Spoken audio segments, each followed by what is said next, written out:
What up, CFS? Friday, April 24th, 424. We have a little spin on the DT WOD, the Hero WOD. We are going to do 10 rounds for time of 12 single arm deadlifts, 9 single arm hanging power cleans, and 6 single arm shoulder to overhead. Basically, you're going to do one whole round on one side. So let's say we start with our left arm. We're going to do 12 on the left, 9 on the left, 6 on the left, and then switch to your right arm. Deadlift, hang clean, shoulder to overhead, then go back to the other arm. So you'll do 5 rounds on the left, 5 rounds on the right. With that being said, because you're doing such a lot on one side, we really want to make sure that we're maintaining a nice midline and not leaning and rotating too much. If you have a light weight, sometimes rotation happens and it's actually okay. The heavier you get, this is my rule, the less rotation I want to see. So especially when it's not something that you're truly training for, not really training for strength in that rotational space, we want to make sure that we're not, one shoulder higher than the other or twisting or rotating too much.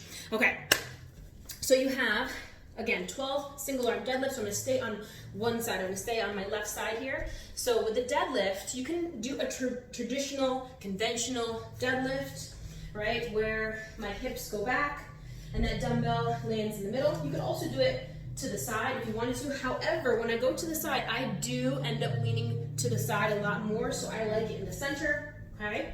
So there's your deadlift. I'm gonna stick with all 12. You could also do a sumo deadlift.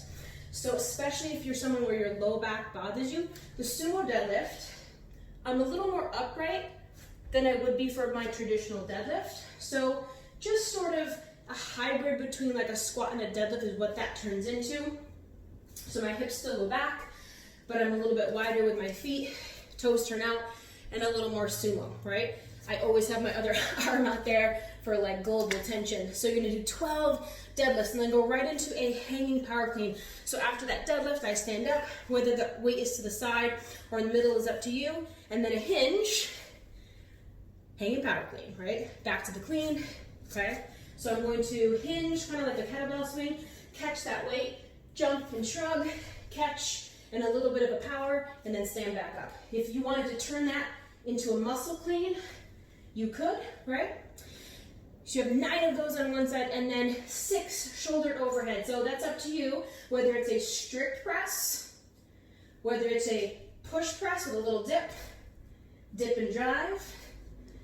If you've ever seen dodgeball, I cannot not think of dodgeball when I hear that. Or you could do a jerk, so dipping back underneath. So you have 6 of those, and then I'll probably put that freaking dumbbell down and then do the other side. So you'll continue with 12 deadlifts on the complete opposite arm, and then going right into your 9 either muscle or power cleans, and then 6 shoulder to overhead, any way that you would like.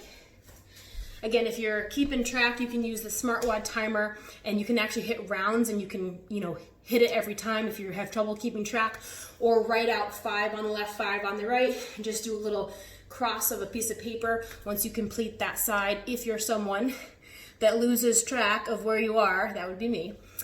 So that is your DT, and then after we have a little finisher of 10 hamstrings with a little more eccentric concentration, 20 alternating hamstrings, and then 30 fence hoppers. So for your finish here, you have 20 eccentric hamstring slides, you have 20 alternating, and then 30 fence hoppers. So you can use socks on a hardwood floor. These are Wigwam wool socks, they're amazing. And then you could also use furniture sliders on a carpet or paper plates to do this. So what I'm gonna do is lay on my back. I'm gonna lift up my hips and let my feet go out for 2, 3, 4 seconds, and then come back in, lift up the hips, go out nice and slow, come back in quick. So it's slower on the release, and then pulling it back in pretty quick. So you have 10 of those, and then you're gonna do 20 alternating. You can alternate from this position or this position. So it's up to you. So 1, 2, 3, or alternate from this position. 1, 2, 3.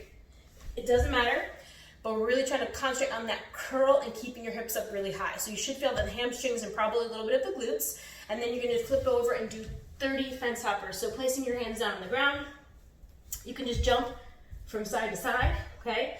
It's up to you if you jump really high or really low. And then we're gonna do 2 rounds of that. So because you're counting reps, you don't need a timer for that one. The hamstrings are something we sometimes neglect, so I've been adding those into my own workout at least twice a week. You're gonna feel it, it's good.